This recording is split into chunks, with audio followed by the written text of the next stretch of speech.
Assalamualaikum my dear students. Today we are gonna learn English for Today book of class 3, unit 3, lesson 2. Following and giving instruction. অনুসরণ করা এবং নির্দেশনা দেওয়া। A. Follow your teacher's demonstration. তোমার শিক্ষকের সিদ্ধান্ত বা বাহ্যিক প্রকাশটি দেখো of how to make a simple kite, কীভাবে সাধারণ একটি ঘুড়ি তৈরি করা যায়। ইন ইয়োর নোটবুক, তোমার নোটবুকে টেক আ ব্রিফ নোট, একটি সংক্ষিপ্ত নোট লিখো of the major steps shown by your teacher. তোমার শিক্ষকের দ্বারা যে প্রধান পদক্ষেপগুলো দেখানো হয়েছে সেগুলা নোটবুকে সংক্ষিপ্ত আকারে লিখো। ব্রিফ মানে হচ্ছে সংক্ষিপ্ত, মেজর মানে হচ্ছে প্রধান, স্টেপ মানে হচ্ছে পদক্ষেপ, আর শোন মানে হচ্ছে দেখানো হয়েছে। B. Read the instructions on how to make a simple kite. নির্দেশনাগুলো পড়ো কিভাবে একটি সাধারণ ঘুড়ি তৈরি করা যায়। ইন স্মল গ্রুপস, ছোট একটি দলে। One reads out the instruction, একজন নির্দেশনাগুলি পড়বে। And the others follow them to make the kite, এবং বাকিরা ঘুড়ি বানানোর জন্য এগুলো অনুশীলন করবে। Instructions for making a simple kite, একটি সাধারণ ঘুড়ি তৈরি করার নির্দেশনা। Number 1, fold your A4 paper, তোমার A4 পেপারটি ভাঁজ করো। ইন হাফ, অর্ধেকভাবে। Like you are folding a card, যেমনভাবে তুমি একটি কার্ড ধরে থাকো। টেক দ্য টপ কর্নার, ওপরের কোণটি নাও। And place it on the opposite side, এবং এটা বিপরীত পাশে নাও।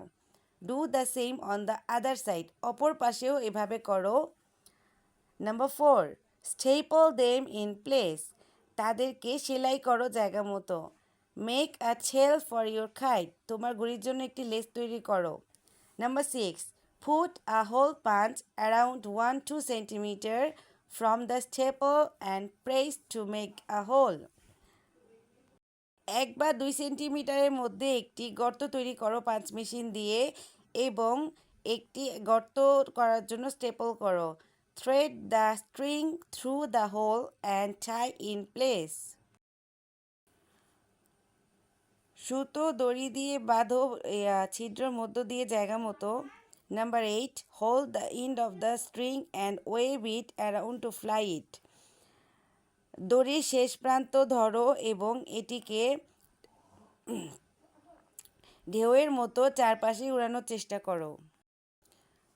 Number C, project, use the instruction given in the box above to make your own kite at home. নির্দেশনাগুলো ফলো করো যেগুলো বক্সে দেওয়া হয়েছে তোমার নিজের একটি ঘুড়ি তৈরি করার জন্য বাড়িতে। You may decorate your kite with colourful papers, তুমি রঙিন কাগজ দিয়ে তোমার ঘুড়িটি সাজাতে পারো।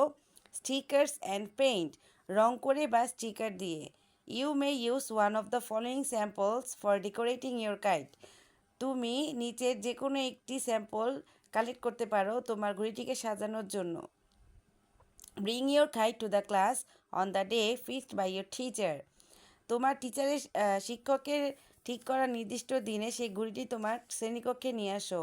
Your school or class may organise a kite festival with all the kites made by you, তোমার স্কুল বা তোমার শ্রেণী হয়তো একটি ঘুড়ি উৎসব পরিচালনা করতে পারে তোমার বানানো সবগুলো ঘুড়ি দিয়ে। Okay, as usual we got some word meanings and make sentence, so let's read them. Demonstration মানে হচ্ছে সিদ্ধান্ত বা বাহ্যিক প্রকাশ। Follow your teacher's demonstration, তোমার শিক্ষকের সিদ্ধান্ত বা বাহ্যিক প্রকাশ অনুসরণ করো। নোটবুক, লেখার ছোট খাতা। রাইট ইন ইয়োর নোটবুক, তোমার খাতায় লিখো। ব্রিফ, সংক্ষিপ্ত।